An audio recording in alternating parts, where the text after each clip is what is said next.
এক গ্রামের সাধারণ সকালে রাজু রাস্তা দিয়ে হাঁটছিল। হঠাৎ মাটির ওপর কিছু অদ্ভুত ঝলক তার চোখে পড়ল।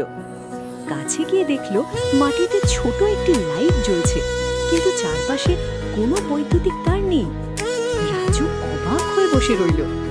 সেই লাইটটি ছুঁয়ে দেখল হঠাৎ সেটা বাতাসে উঠে ভেসে যেতে লাগলো। রাজু হতভাগ, বিশ্বাস করতে পারছিল না চোখে যা দেখল। গ্রামবাসীরাও আশ্চর্য হয়ে এটি দেখছে। কেউ কেউ হাসছে, কেউ কেউ চমকে উঠছে। ধীরে ধীরে লাইটটি আকাশে উড়ে গেল এবং হালকা আলো গ্রামটাকে আলোকিত করল। সবাই বিস্ময়ে মুখে হাত রেখেই দাঁড়িয়ে রইল। রাজু তখন ভাবল, কখনো কখনো জীবনে এমন কিছু ঘটে যা চোখে দেখেও বিশ্বাস করা যায় না। সেই দিন থেকে গ্রামের লাইটের গল্পটি প্রজন্মে প্রজন্মে শোনা যায়। আর রাজু নিজের চোখে যা দেখেছিল তা তার জীবনের সবচেয়ে রহস্যময় মুহূর্ত হয়ে রইল।